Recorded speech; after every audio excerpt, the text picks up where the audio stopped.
Saya mau tanya, kenapa Nabi Muhammad itu boleh poligami kalau di dalam Islam? Oke. Dari agama Protestan Katolik? Protestan, Oke, Protestan. sip. Gerunda Kristen Protestan bertanya, kenapa Nabi Muhammad SAW boleh poligami? Begitu. Karena poligami itu tidak haram.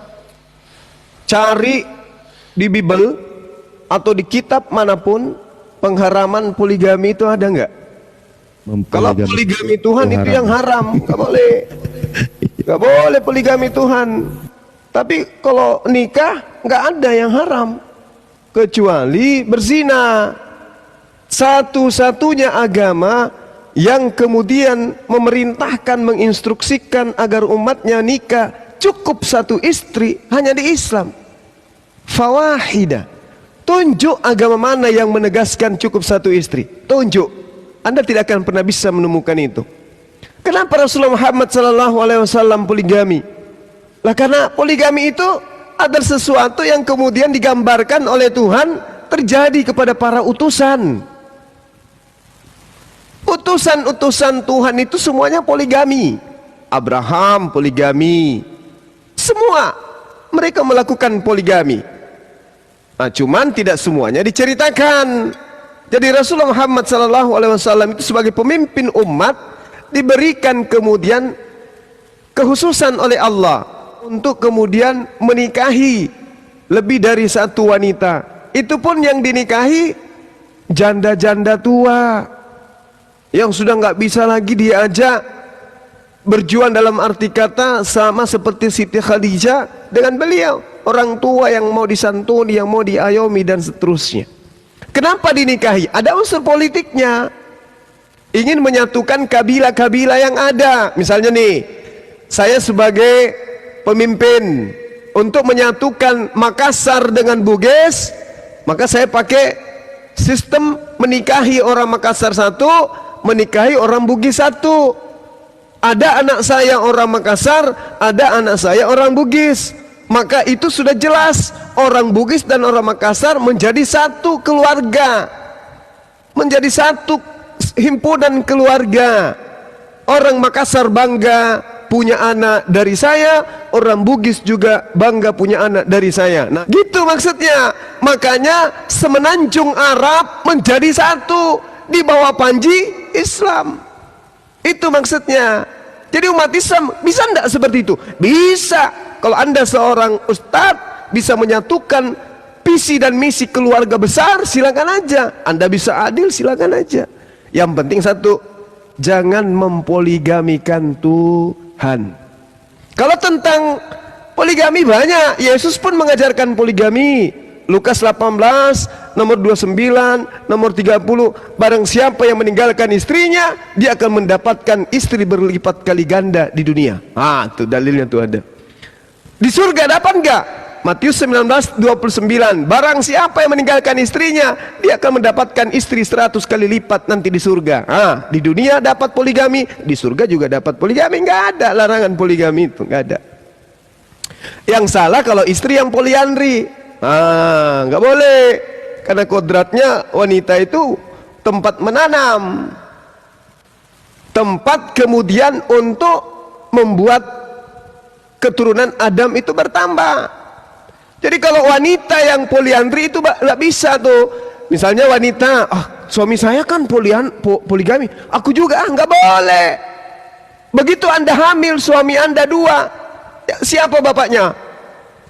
Gimana cara binnya tuh? Tapi kalau laki-laki istrinya 4, tetap aja ketahuan bapaknya siapa. Bersamaan semua 4 ini melahirkan, bapaknya ketahuan siapa dari 4 istri ini. Tapi kalau wanita yang suaminya 4, siapa bapaknya ketika dia lahir? Gak boleh. Itu kaidah dalam Islam, itu udah rasionalnya itu kuat sekali. Nah, wanita itu cintanya apa? Duit, harta, permata, berlian, yang kayak gitu-gitunya. Maka Tuhan berikan seperti itu kodratnya wanita itu. Gitu ya teman-teman. Jadi Rasulullah Muhammad SAW itu berpoligami Karena itu adalah kekhususan bagi dia. Lalu kemudian dia tidak membawa ajaran poligami. Dia datang justru untuk membatasi. Fawahidah, cukup satu. 4 ya? Batasnya. Kalau umatnya 4 maksimal. Iya. Guru, Kalau aku mau nambahin. Boleh? Iya, silakan. Saya sambil Bismillahirrahmanirrahim. makan ya. Lanjut. Siap. Jadi Sis Erika, ya, aku mau bawa ke sejarah dunianya dulu. Islam itu pada prinsipnya poligami adalah membatasi dari hukum poligami terdahulu yang memang tidak ada batasannya gitu kan, seperti yang kita tahu kisah Salomo 700 dan beberapa nabi-nabi yang lain juga. Nah, Islam membatasi sampai 4. Islam itu membatasi sampai 4 gitu. Dimana poligami yang dulu itu berlimpah ruah kan. Nah, dalam Islam dibatasi 4. Ini gue udah ngulang 2 kali, pembatasan intinya. Lalu pembatasan 4 ini juga yang menjadikan Israel itu suku yang komplit, karena suku Israel itu datang dari 4 istrinya Yakov atau Yakub. Nggak percaya? Ini datanya. Nah, nih ini Yakov family. Yakov istri pertama Leah, budaknya Leah dikawini juga. Istri ketiga Rahel, budaknya Rahel dikawini juga. 4. Barulah keluar tuh Israel, 12 anak-anaknya.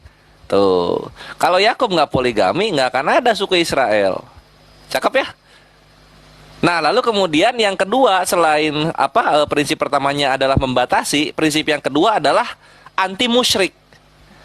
Maksudnya apa anti musyrik? Wahai para Istar, pernikahan hanya 1 istri dan melarang mempunyai istri yang lainnya itu datang dari pagan. Itu bukan tradisi nabi-nabi. Pagan itu agama yang menyembah Tuhan banyak. Kayak contoh pagan Roma yang menyembah Zeus, atau pagan Mesir yang menyembah Osiris, Horus dan Ra gitu. Atau pagan yang menyembah Mitra, yang sembah-sembahnya patung-patung dan berhala-berhala Tuhannya banyak lah. Itu bukan tradisi nabi-nabi. Menikahi 1 wanita dan melarang mempunyai istri kedua, ketiga, keempat, kelima, keenam, ketujuh, itu bukan tradisi nabi-nabi. Itu dari pagan. Nggak percaya? Kita buktikan lagi datanya. Ini dari History of the Ancient World ya, History of the Ancient World. Nah, kita kalau lihat di sini, Yunani dan Romawi, pria-pria Yunani dan Romawi tidak diizinkan menikahi lebih dari 1 istri. Tuh, yang pertama kali nikah 1 istri, melarang mempunyai istri kedua, itu ajaran pagan Yunani dan Romawi. Jadi Islam itu sangat anti untuk mengikuti tradisi-tradisi pagan gitu. Sehingga Islam itu cukuplah 1 istri. Jikalau kamu mempunyai kemampuan berlebih, silahkan nikahi sampai istri keempat, dan itu batasanmu. Ini soalnya. Jadi jangan dibilang nikah 1 istri, tidak boleh nikah 2 istri, itu ajaran agama. Enggak, itu ajaran pagan. Yang dulu tuh pagan itu, bukan agama. Lalu bahkan Yahudi pun mempunyai hukum poligami, yang dimana hukum poligaminya itu 18 istri.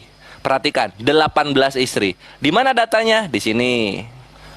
Nah, ini Mishnah Sanhedrin ya. Jadi penjelasan mengenai hukum agama dalam Yahudi. Namanya Mishnah Sanhedrin 2. Ini websitenya Yahudi. Agama Yahudi ya. Bukan Yahudi versi perjanjian baru, tapi Yahudi asli yang hidup dengan kita sekarang ini. Nah, perhatikan di sini. Di dalam Ulangan 17:17 ada frasa bahwa raja tidak boleh menambahkan banyak istri untuk dirinya, tapi hanya 18. Jadi batas poligami Yahudi itu 18 istri. Di Islam dikurangi lagi sampai 4. Gitu, sister. Jadi yang pertama prinsipnya adalah untuk membatasi dari hukum pernikahan. Dan yang kedua adalah untuk menentang ajaran-ajaran pagan terdahulu. Karena kalau kita baca baik dari perjanjian lama, perjanjian baru, lalu kemudian Al-Quran, tidak ada satupun larangan poligami. Bahkan hukum yang mengakomodir poligami itu ada. Nanti itu akan disampaikan oleh Ustadz Zina Sugi yang akunnya Bible Berjalan. Nah, itu aja, sister. Thank you. Jadi gini, kalau saya lihat di dalam perjanjian baru sendiri, itu saya membaca ada tersirat dibolehkan poligami. Itu di dalam 1 Korintus 7, dibuka di situ dari ayat 26 sampai ayat 29. Aku berpendapat bahwa mengingat waktu darurat sekarang adalah baik bagi manusia untuk tetap dalam keadaannya. Adakah engkau terikat pada seorang perempuan? Jangan engkau mengusahakan perceraian. Adakah tidak terikat pada seorang perempuan? Janganlah engkau mencari seorang. Tetapi, nah ini, jikalau engkau kawin, engkau tidak berdosa. Ya, jadi kalau dia mampu bertahan pada keadaannya itu lebih baik menurut Paulus. Aku berpendapat bahwa mengingat waktu darurat sekarang adalah lebih baik manusia untuk tetap dalam keadaannya. Adakah engkau terikat pada seorang perempuan? Janganlah engkau mengusahakan perceraian. Adakah engkau tidak terikat pada seorang perempuan? Janganlah engkau mencari seorang. Tetapi kalau engkau kawin, engkau tidak berdosa. Dan kalau seorang gadis kawin, ia tidak berbuat dosa. Tetapi orang yang demikian akan ditimpa kesusahan badani, dan aku mau menghindarkan kamu dari kesusahan itu. Saudara-saudara, inilah yang kumaksudkan, yaitu waktu telah singkat. Karena itu dalam waktu yang masih sisa ini, orang yang beristri harus berlaku seolah-olah mereka tidak beristri. Nah, tengok tuh. Orang-orang yang sudah beristri harus berlaku seolah-olah tidak beristri. Artinya apa? Boleh poligami. Nah, boleh poligami ayat 27. Adakah engkau terikat ayat 28? Nggak terima gimana? Iya, ini kita ini nggak bicara Mbak, nggak bicara oknum, kita bicara ajaran. Nah, di dalam Ulangan 21 ayat 15, di situ diatur tentang poligami. Ya, ini saya bacakan. Apabila seorang mempunyai 2 orang istri, yang seorang dicintai dan yang lain tidak dicintai, dan mereka melahirkan anak-anak laki-laki baginya, baik istri yang dicintai maupun istri yang tidak dicintai, dan anak sulung adalah dari istri yang tidak dicintai, maka pada waktu ia membagikan warisan harta kepunyaannya kepada anak-anaknya itu, tidaklah boleh memberikan bagian anak sulung kepada anak dari istri yang dicintai, merugikan anak dari istri yang tidak dicintai, yang adalah anak sulung. Jadi sama sekali nggak ada larangan di dalam kitab Anda, baik di dalam perjanjian baru maupun perjanjian lama. Bahkan kalau Anda lihat di dalam 2 Samuel 12 ayat 8, di situ sangat jelas dikatakan, telah kuberikan istri tuan rumahmu, istri-istri tuanmu ke pangkuanmu, orang Yahudi dan orang Israel. Kalau itu belum cukup, akan kutambah lagi ini dan itu. Jadi poligami tanpa batas justru kalau 2 Samuel 12 ayat 8 itu. Demikian. Apa yang mau ditanggapi lagi? Ini tadi itu ya, siapa tadi, Erika Putri itu yang hukum yang mengakomodir poligami di perjanjian lama itu Keluaran 21:15. Ada lagi satu di Ulangan tapi lupa Ulangan 21:15 itu Bang Gores sudah saya baca. Nih, Kejadian 21 ayat 10. Ya, jika tuannya itu mengambil perempuan lain, ia tidak boleh mengurangi makanan perempuan itu, pakaiannya dan persetubuhan dengan dia. Jika tuannya itu tidak melakukan ketiga hal itu kepadanya, maka perempuan itu harus diizinkan keluar dengan tidak membayar uang tebusan apa-apa. Maksudnya? Tidak membayar uang tebusan apa-apa? Itu kan kalau ini kan tuan mempunyai budak tuh.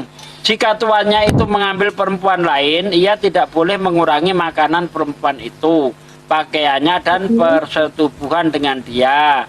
Jika tuannya itu tidak melakukan ketiga hal itu kepadanya, maka perempuan itu harus diizinkan keluar dengan tidak membayar uang tebusan apa-apa. Ini tuan ketika menggauli budak. Budak itu, oh ya, maksudnya budak itu yang kayak bawahannya gitu ya? Budak itu ya ini harta lah, harta seseorang yang berupa manusia, karena budak itu kan bisa dijual belikan. Slavery, perbudakan, human trafficking. Di zaman dulu boleh. Oh, Ya, jadi Iya. intinya di Bible tidak ada larangan poligami, Mbak. Silahkan Iya, tapi- cari dari perjanjian lama sampai perjanjian baru, Anda nggak menemukan itu. iya, satu lagi mau tanya. Kalau di Islam itu, kalau surganya itu, apa kita sebelum ke surga tuh harus masuk neraka dulu gitu ya? Untuk mempertanggungjawabkan ini. dosa-dosa. Nah, itu Lapor. kores. Ini pertanyaan yang baik sekali dari saudari Kristen kita, Gurunda Tafadol. Iya. Jadi di dalam Al-Qur'anul Karim tidak dijelaskan bahwasanya masuk ke neraka itu artinya mendapatkan siksaan di neraka. Laksana kita masuk ke dalam rumah sakit bukan berarti kita ke sana sebagai pasien. Bisa jadi kita adalah pengunjung, penjenguk dan seterusnya. Sedangkan neraka itu adalah satu kepastian adanya.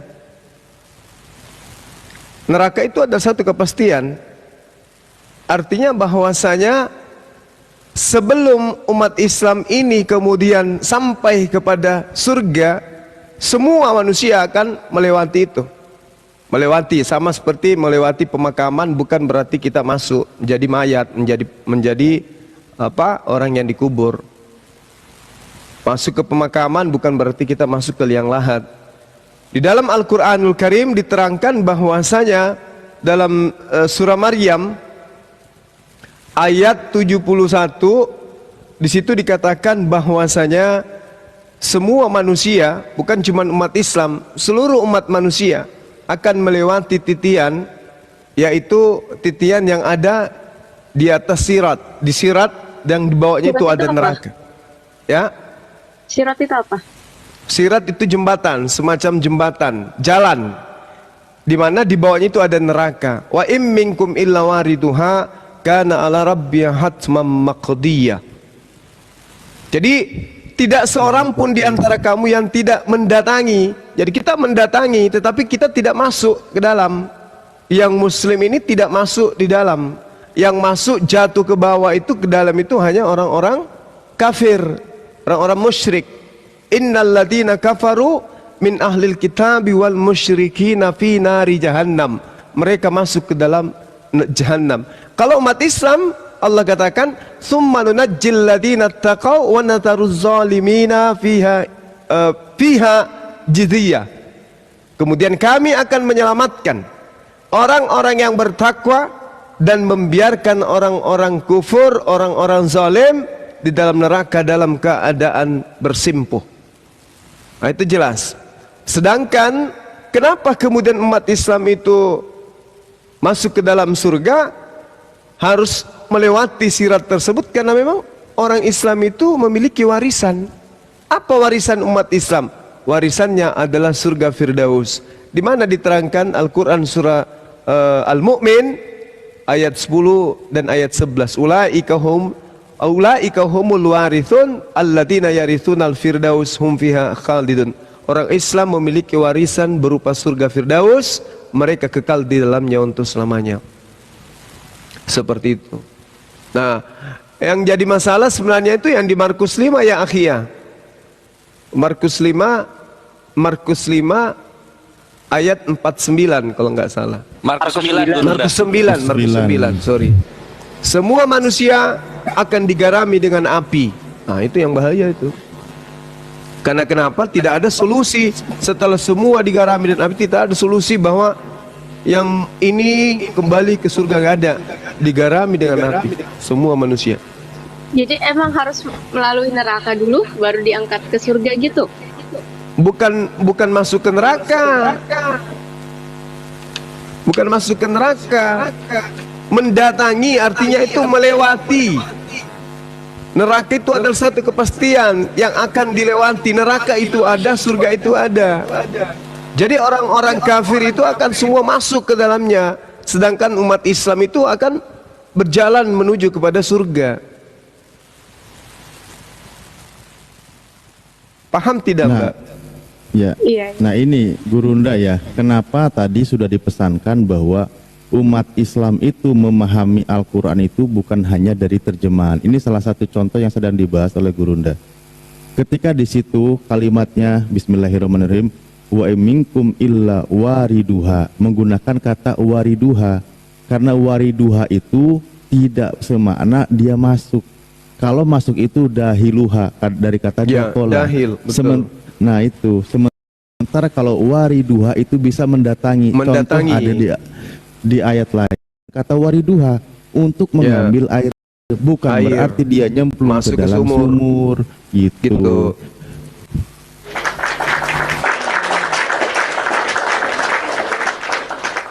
Mendatangi rumah sakit bukan berarti kita pasien. Mendatangi pemakaman bukan berarti kita mayat. Bukan. Tetapi hikmah di balik itu semua untuk ketika masuk ke dalam surga, walladzina amanu wa amilus solihati, jelas sekali diterangkan orang-orang beriman mengerjakan amalan saleh, sungguh mereka akan ditempatkan pada tempat-tempat yang ada di surga, itu tempat yang tinggi, mereka kekal di dalamnya. Itu jelas itu. Jadi ketika Jadi sudah melihat memang dijamin ya masuk surga. umat Islam, insya Allah, alhamdulillah, jaminannya jelas. Tadi saya sudah membacakan, saya ulang lagi ya. Di dalam Al-Quran surah Al-Mu'minun dijelaskan begini, Bismillahirrahmanirrahim. Qad aflahal mu'minun, sungguh beruntunglah orang-orang Islam, orang-orang yang beriman. Alladzina hum fi salatihim khashi'un, yaitu orang yang khusyuk di dalam menjalankan ibadah salat. Walladzina hum anil la'wi mu'ridun, dan orang yang menjauhkan diri dari perbuatan yang tidak berguna. Walladzina hum lizzakati fa'ilun, dan orang-orang yang menunaikan zakat. Walladzina hum li furujihim hafizun, orang yang kemudian memelihara dirinya dari perbuatan zina. Itu diterangkan oleh Al-Quran. Mereka ini yang dijelaskan di ayat-ayat ini, kepada mereka Allah memberikan warisan. Ulaika humul warithun, mereka itulah orang-orang yang mewarisi alladzina yarithuna firdaus, yaitu warisan berupa surga Firdaus. Hum, mereka, fiha, di dalamnya, khalidun, kekal. Jelas Al-Quran, jaminan untuk umat Islam jelas. Itu tidak diragukan sama sekali. Bekasi Dindahen, barakallahu fik. Nah, sedangkan Kalau di surga itu apa misalnya apa betul nanti kalau di surga itu disediakan 72 bidadari, itu berarti di Iya. surga itu kenapa? ada misalnya kayak ada perkawinan lagi apa tidak? Di surga itu kita memiliki pelayan-pelayan yang bernama bidadari. Nah, itu maksudnya. Iya, tapi yang menjadi permaisuri kita itu adalah istri-istri kita ketika di dunia. Makanya umat Islam itu wajib hukumnya menjadikan istri-istri mereka itu sebagai wanita soleha, supaya bisa menjadi permaisuri kelak di jannah. Seperti itu. Jadi kalau misalnya umat Islam mau menikah dengan bidadari boleh, mau kawin dengan bidadari boleh, mau tidak kawin juga nggak apa-apa, terserah. Yang jelas di dalam Al-Quran diterangkan bahwasanya laki perempuan di dalam surga itu tidak mendapatkan kezaliman sedikit pun, tidak dirugikan oleh Allah sedikit pun. Allah menerangkan dalam surah An-Nisa ayat 124. Di situ jelas dikatakan, wa may ya'mal minas salihati min zakarin aw untha, baik itu perempuan maupun laki-laki, wa huwa mu'minun, apabila mereka beriman, apa kata Allah? Fa ulaika yadkhulunal jannah wa la yuzlamuna naqira. Mereka sungguh akan menjadi dan sedikit pun di antara mereka, laki maupun perempuan, tidak ada sedikit pun dirugikan, tidak ada sedikit pun dizalimi. Mereka akan diuntungkan dan diberikan kemenangan yang nyata. Itu jelas. Iya, terima kasih. Tinggal Sama-sama. Iya. Nah, kalau di Kristen ada nggak jaminan dari Yesus bahwa Kristen masuk surga, Mbak? Nggak ada. Lanjut. Nggak ada. Jadi kalau kita bandingkan ya, saudari saya ya, kami umat Islam itu kan jelas. Tanda keislaman seorang manusia. Yang pertama, mereka sholat. Laki perempuan sholat. Ketundukan jasad dan ketundukan rohani terhadap hukum Tuhan. Cium alam semesta. Demi untuk menunjukkan bahwa ini loh bukti. Bukti bahwa penghambaan kami kepada pencipta gitu. Sholat. Kalau di Kristen ibadah minggu. Ini gitu. Kami sholat punya jaminan, yaitu Firdaus. Nah, ibadah minggu ada nggak jaminannya masuk surga? Nggak ada. Nggak ada jaminannya. Mana jaminannya Yesus? Orang yang beribadah hari Minggu akan masuk ke dalam surga? Nggak ada. Atau yang menyembah Yesus, ada nggak? Orang-orang yang menyembah beribadah kepadaku, aku akan siapkan surga. Nggak ada. Nggak ada. Tapi kalau di Islam jaminannya sangat jelas, akurat. Bagaimana kalau kita dan orang tua itu berbeda agama? Apakah doa kita itu bakal nyampe gitu? Orang tua masih hidup. Iya, sisa satu yang hidup, sisa ibu. Nah, kalau orang tua hidup, Allah Subhanahu wa taala menerangkan di dalam Al-Qur'anul Karim, perintahnya sangat jelas. Apa itu? Wa wassaynal insana biwalidayhi. Dan kami diperintahkan kepada manusia wa wassayna. Jadi ada perintah dari Allah kepada manusia agar berbuat baik kepada kedua orang tua. Ini perintah ini. Wajib hukumnya. Berbuat baik pada orang tua wajib hukumnya. Berarti termasuk mendoakan. Itu adalah perbuatan baik. Lalu Allah mengatakan wa in jahadaka ala an tusyrika bi ma laysa laka. Jangan engkau mengikuti kecuali apabila mereka itu kemudian mengajak kamu mempersekutukan aku, artinya mengajak engkau murtad atau mengajak engkau menyembah selain daripada Allah, jangan kamu mengikuti.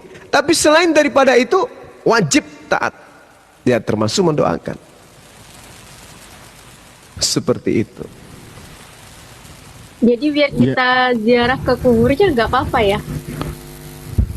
Oh, Ya. itu berarti yang sudah meninggal. Iya, Iya. berarti gimana? Kalau sudah meninggal, sementara kita ini adalah Muslim, ya semua serahkan aja kepada Allah. Pengharapan itu hanya kepada Allah.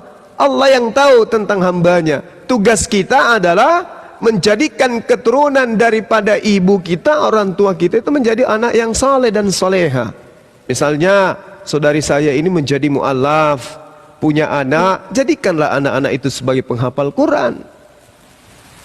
Jadikan penghafal Quran. Adalah beriman, mengharap ridha yang sudah meninggal orang tuanya dalam keadaan kufur, jadikan keturunannya kemudian menjadi anak-anak yang saleh dan saleha, lakukan silaturahmi kepada keluarga yang ditinggal. Tentang keselamatan orang tua kita atas perbuatannya di atas muka bumi sebelum beliau meninggal, serahkan kepada Sang Pencipta. Iya, Allah orang lebih tua tahu. saya Islam. Ya udah, doakan, selalu didoakan. Karena doa anak yang saleh dan soleha, ketika kemudian meninggal orang tuanya itu tanpa perantara, langsung ke Allah. Anda Islam Kristen, Mbak Eri?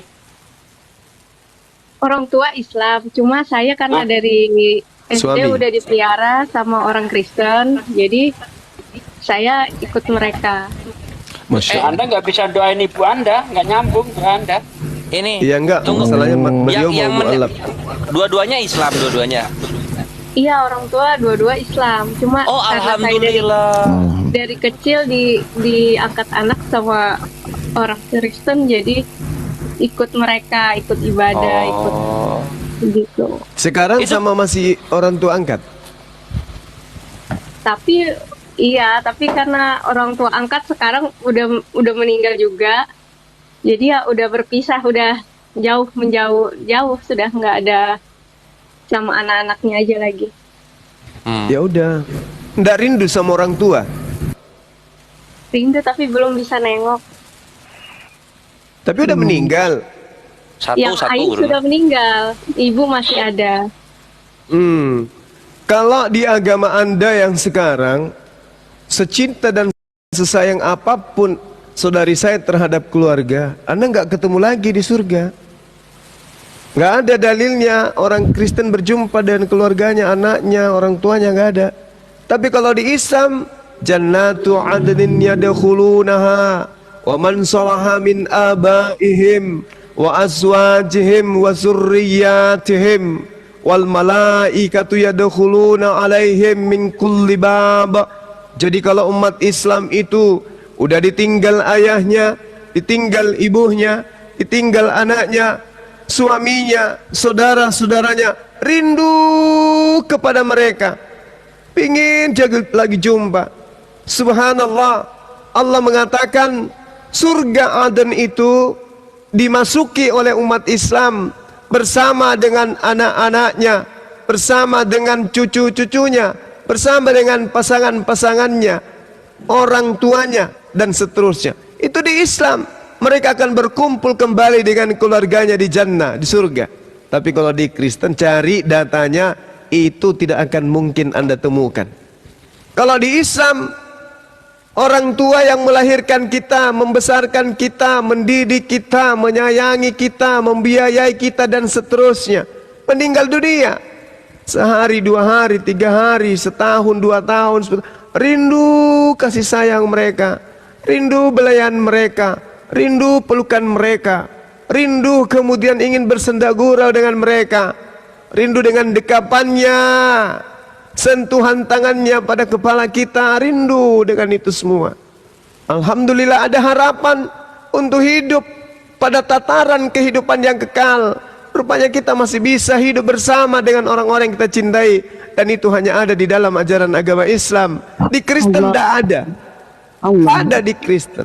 Tidak pernah saya temukan data di Kristen nanti di surga ketemu dengan anak-anaknya, dengan orang tuanya, nggak ada. Semua di Kristen di surga nanti nafsi-nafsi mereka. Kerjanya hanya memuji terus, memuji dan menari dalam kehidupan yang kekal.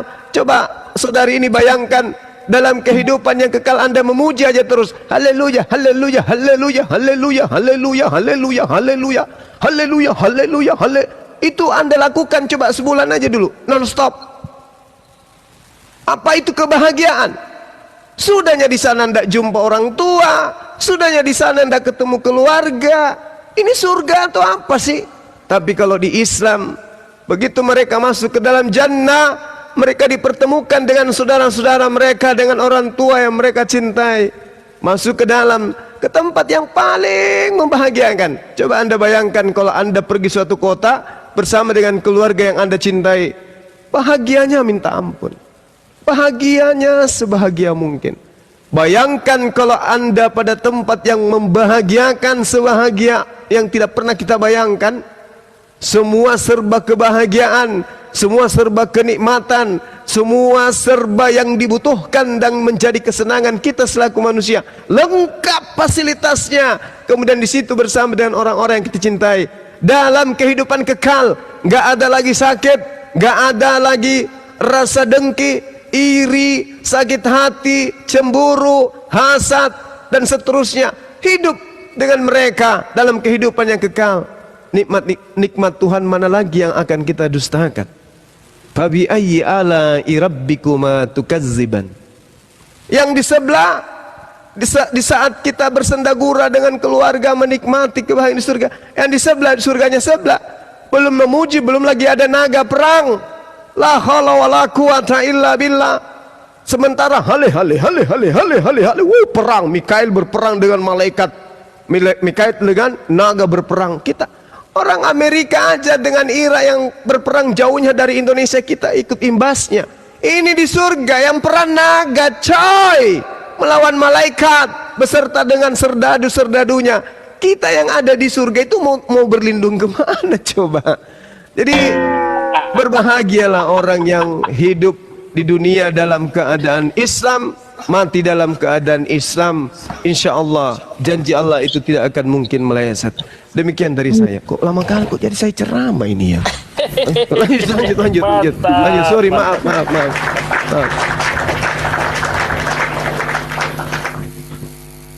Nah itu ya sedikit ada satu tambahan lagi di mana ayat penguat mengenai akan bertemu dengan keluarga selain tadi surah Ar-Ra'd tuh Gurunda kan.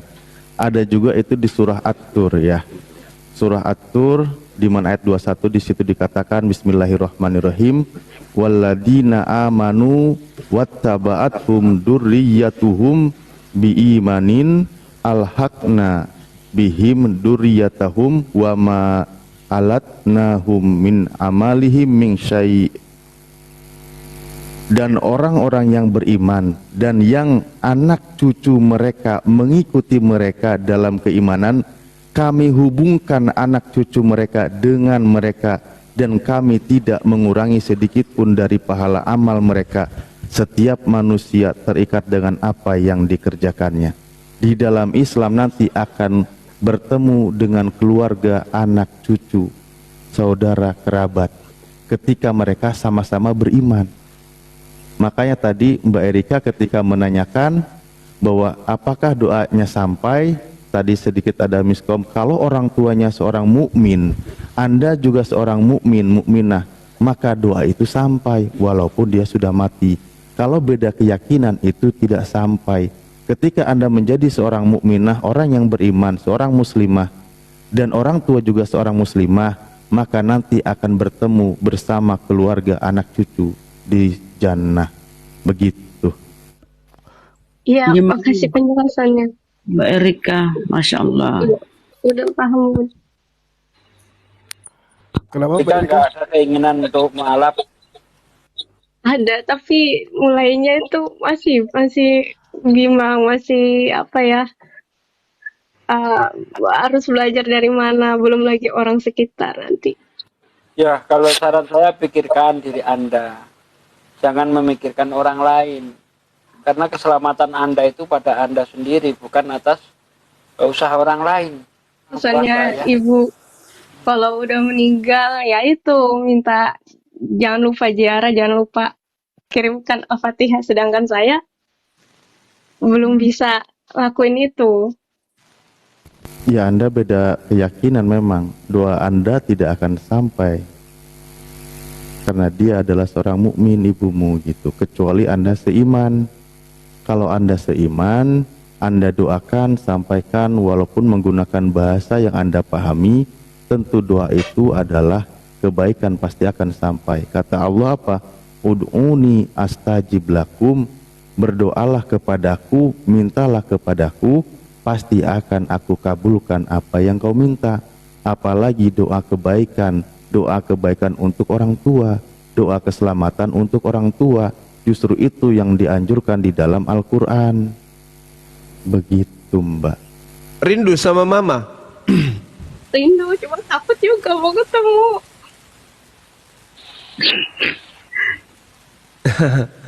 Janganlah, ketemulah sama orang tua, temuilah beliau, pegang tangannya, cium kakinya, dia tua kembali ke orang tua. Anda jadi Kristen itu sejak kapan, Mbak? Dari SD naik kelas 6. Coba ketika Anda kembali, Anda dalam keadaan muslim, betapa bahagianya orang tua Anda. Mungkin saya rasa lebih bahagia Anda menjadi seorang muslim daripada Anda pulang bawa mobil. Saya yakin betapa bahagianya orang tua Anda ketika Anda itu dalam keadaan muslim, pulang dalam keadaan berhijab. Ya. Apa Anda kira orang tua Anda suka Anda kaya datang kepada ibu Anda, tetapi Anda dalam keadaan kafir? Apakah itu membahagiakan ibu Anda? Saya jamin tidak. Tetapi kalau Anda pulang bawa iman, ya, sebagai seorang muslim, itu lebih membahagiakan, bahkan lebih berharga daripada dunia dan segala isinya. Percayalah. Posisinya sekarang udah punya pekerjaan sendiri? Ya, alhamdulillah. Oh, Sudah. alhamdulillah ya. Kalau gitu jangan takut dengan opini orang. Ini kita bicara akhirat, berkumpul bersama keluarga yang kita cintai dan menyembah satu-satunya Tuhan yang benar gitu. Ngapain mikirin opini orang? Opini orang nggak ngasih makan, apalagi bikin masuk surga. Takut mana dengan ocehan, cemoohan orang daripada neraka kekal. Siksaan neraka yang paling ringan digunakan sendal yang membuat otak kita mendidih seperti minyak goreng. Itu siksaan yang paling ringan di neraka. Kalaupun agama Kristen itu benar, menurut hitungan saudari Erika, nggak sama orang tua nanti di sana, karena orang tuanya Islam. Iya, itu. Ya sudah, masuk ke Islam, kembali ke Islam, ke agama Islam. Islam membimbing kita dari segala aspek dalam kehidupan ini. Islam itu membimbing kita. Seluruh nabi-nabi itu Muslim. Musa, Abraham, Ishak, Daud, Salomo, Yesus, semuanya Muslim. Tidak ada yang Kristen. Tidak ada satupun nabi yang pernah menyembah manusia, nggak ada. Semua nabi menyembah kepada hakikat Khalik, pencipta langit dan bumi. Untuk itu apa susahnya? Hanya gara-gara Terus tetangga. yang menulis itu firmannya Allah itu, Yang di mana? sahabatnya Yesus itu bukan rasul. Itu bukan rasul. Rasul itu hanya ada di Islam. Tidak ada rasul di Kristen, nggak ada. Rasul itu adalah nabi yang levelnya diperintahkan untuk menyampaikan wahyu kepada umatnya. Itu rasul. Jadi kalau nabi belum tentu rasul, tapi kalau rasul sudah pasti nabi. Karena yang menerima wahyu adalah nabi. Statusnya berubah menjadi rasul ketika wahyu yang diterima ini diperintahkan untuk disampaikan kepada orang lain. Status dia jadi rasul. Kalau nabi, wahyu itu untuk dirinya sendiri. Tapi kalau rasul, nabi menerima wahyu, wahyu itu diwajibkan ia sampaikan kepada kaumnya. Itu posisinya adalah rasul. Nah, kenapa Paulus disebut rasul? Ya untuk, mohon maaf, untuk Filipi 1 nomor 18. Mengelabui. Padahal dia bukan rasul. Rasul itu utusan Allah. Apakah Allah yang mengutus orang yang mengajarkan menyembah kepada manusia? Bukan. Bukan Allah yang mengutus itu. Itu satu. Yang kedua, Yesus sebagai penerima firman. Yesus tidak pernah bertemu dengan Lukas, tidak pernah bertemu dengan penulis Yohanes, tidak pernah bertemu dengan penulis Markus. Begitu juga Paulus. Lantas kenapa mengaku rasul? Kenapa mengaku murid? Dari mana buku setebal ini mereka terima? Dari mana? Catatan-catatan yang begitu tebal itu dari mana mereka terima? Ya, bukan dari Allah, bukan dari Yesus. Yesus menerima firman, harusnya Yesus menyampaikan kepada muridnya. Tapi orang-orang yang menulis kitab saudara-saudari ini bukan orang yang duduk bersama dengan Yesus, tapi orang yang menuliskan hanya berdasarkan terhadap keinginan sendiri dan juga hasil penyelidikan. Berbeda dengan Al-Quran. Al-Quran diterima oleh Rasulullah. Rasulullah menerimanya. Iqra bismi rabbikal ladzi khalaq, khalaqal insana min alaq. Setelah Rasulullah menerima, Rasulullah sampaikan kepada sahabatnya. Kalau sahabatnya di situ ada 10 orang, maka 10 orang juga akan menyatakan pernyataan yang sama. Iqra bismi rabbikal ladzi khalaq, khalaqal insana min alaq. Kalau di situ ada 100 orang, maka 100 orang juga akan menghafalkan Iqra bismi rabbikal ladzi khalaq, khalaqal insana min alaq. Kalau di situ ada 1000, 1000 juga yang melafalkan bacaan yang sama. Tidak berubah, tidak ditambah dan tidak dikurangi. Nah, yang 1000 orang ini setelah menghafalkan surah tadi, membacakan hal yang sama kepada muridnya juga. Iqra bismi rabbikal ladzi khalaq, Yang 1000 mengajarkan ke sejuta orang bacaan yang sama. Yang 1.000.000 bacakan kepada 10 juta orang bacaan yang sama. Yang 10 juta bacakan kepada miliaran manusia yang sama. Itulah sifatnya Al-Quran, tak pernah berubah. Tapi kalau kitab saudara, Yesus menerima wahyu. Segala firman yang engkau berikan kepada aku telah aku sampaikan kepada mereka. Mereka siapa? Nggak tahu, gelap. Gelap. Nggak ketahuan siapa. Begitu. Nabi Muhammad itu menerima wahyu dari Jibril itu dalam bentuk mimpi apa secara langsung? Ada melalui mimpi, karena di dalam bilangan 12 nomor 6, jika di tengah-tengah kamu ada seorang nabi, maka aku Tuhan akan menyatakan diriku kepada mereka, memperlihatkan diriku melalui penglihatan mereka dan berkata kepada mereka melalui mimpi. Itu yang diterangkan kemudian di dalam kitab saudara. Kalau di Al-Quran jelas Allah Subhanahu wa ta'ala kemudian menerangkan, tidaklah patut kemudian Allah berkata langsung kepada manusia melainkan melalui pewahyuan. Salah satunya adalah belakang tabir atau mengutus malaikat. Belakang tabir atau pewahyuan itu dalam mimpi atau mendengarkan suara. Wa ma kana li basharin ayyukallimahullahu illa wahya aw min wara hijaban aw yursila rasulan, atau melalui malaikat. Baginda Rasulullah Muhammad SAW melalui malaikat pernah, melalui wahyu pernah, di belakang tabir juga pernah. Tapi untuk bertemu langsung dengan Allah, tidak ada nabi, tidak ada manusia yang pernah bertemu langsung dengan Allah. Musa menerima Taurat melalui malaikat. Abraham menerima firman melalui malaikat, Kejadian 18. Musa melalui malaikat, Kisah Para Rasul 8.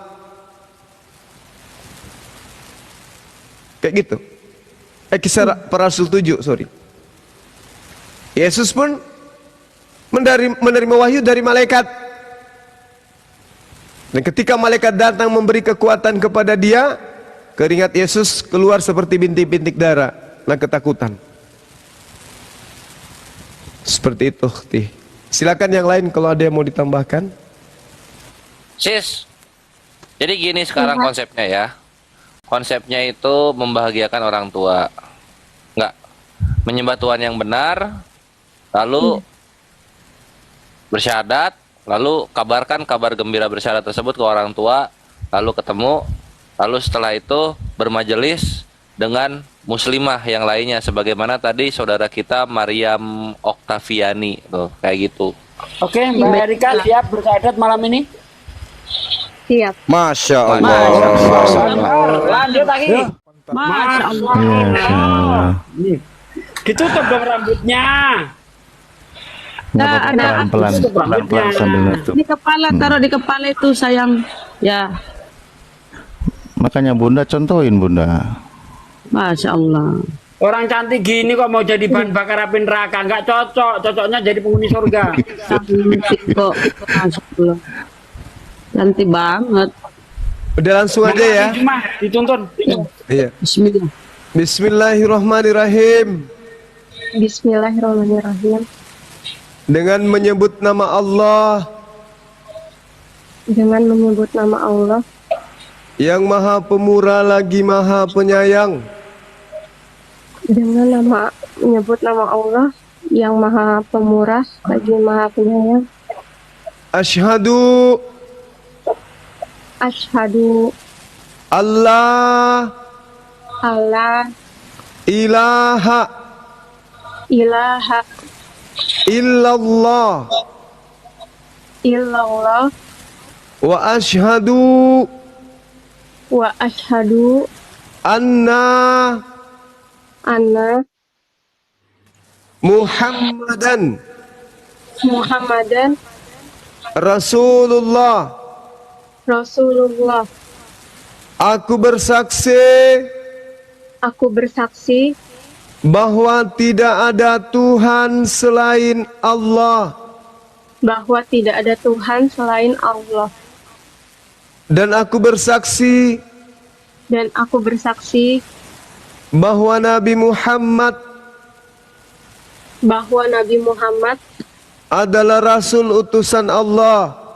adalah Rasul utusan Allah. Sah. Allahu Akbar. Allahu Akbar. Masya Allah. Masya Allah. Dan aku bersaksi Dan aku bersaksi bahwa Yesus bahwa Yesus hanyalah manusia ciptaan Allah. hanyalah manusia ciptaan Allah. Allahu Akbar. Takbir. Masya Allah. Allahu Akbar. Subhanallah. Iya, dilanjut sahabat-sahabat sekalian. Masya Allah, ya Allah ya Rabb. Astaghfirullahaladzim. Astaghfirullahaladzim. Astaghfirullahaladzim. A'udzu billahi minasyaitonir rajim. Bismillahirrahmanirrahim. Allahumma shalli wa sallim ala sayyidina wa maulana Muhammadin wa ala alihi wa sahbihi rasulillah ajmain. Walhamdulillahi rabbil alamin. Hamdan syakirin, hamdan naimin, hamdan yu'afi ni'mahu wa yukafi mansidah. Ya Rabbana lakal hamdu kama yang bagi li jalali wajhika wa adim sultanik. Allahumma shalli wa sallim ala sayyidina wa maulana Muhammad wa ala ali sayyidina Muhammad. Rabbana taqabbal minna sholatana wa syiyamana wa ruku'ana wa sujudana wa qudana wa tadaru'ana wa khasu'ana wa tabudana wa tahmim taksirana ya Allah ya Rabbal Alamin. Allahumma inna nas'aluka salamatan fit dinina wal afiyatan fil jasadina wa syihadatan fil imina wa barakatan fil rizqina wa taubatan qoblal mautina wa rahmatan indal mautina wa maghfiratan ba'dal maut. Allahumma hawin alaina fi sakaratil maut wa nasati minan nar wa angsulhu indal hisab. Ya Allah ya Rabb, hanya Engkau lah tempat kami memuji dan hanya kepadamu aku memohon pertolongan ya Allah. Ya Allah, Tuhan yang membolak-balikkan hati kami ya Allah, tetapkanlah hati ini di dalam iman Islam ya Allah. Tetapkanlah iman saudara kami ya Allah yang baru saja mengucapkan 2 kalimat syahadat ya Allah. Ya Allah, saudara kami baru saja mengakui Engkau Tuhannya ya Allah, mengakui Engkau Tuhannya yang hanya Engkau berhak disembah ya Allah, dan mengakui baginda Nabi orang yang Engkau kasihi menjadi Rasulmu ya Allah. Ya Allah ya Rabb, jadikanlah lisan-lisan kami sebagai asbab turunnya hidayah ya Allah. Jangan jadikan lisan-lisan kami asbab turunnya murka-Mu ya Allah. Jangan jadikan lisan kami asbab turunnya azab-Mu ya Allah. Ya Allah ya Rabb, ampunlah dosa kami, dosa orang tua kami, dosa anak-anak kami, dosa saudara-saudara kami ya Allah. Ya Allah, tetapkanlah iman ini ya Allah. Hanya kepadamu aku memohon pertolongan, dan hanya kepadamu aku menyembah ya Allah. Rabbana atina fid dunya hasanah wa fil akhirati hasanah wa qina adzabannar. Subhana rabbika rabbil izzati amma yasifun wa salamun mursalin walhamdulillahi rabbil alamin.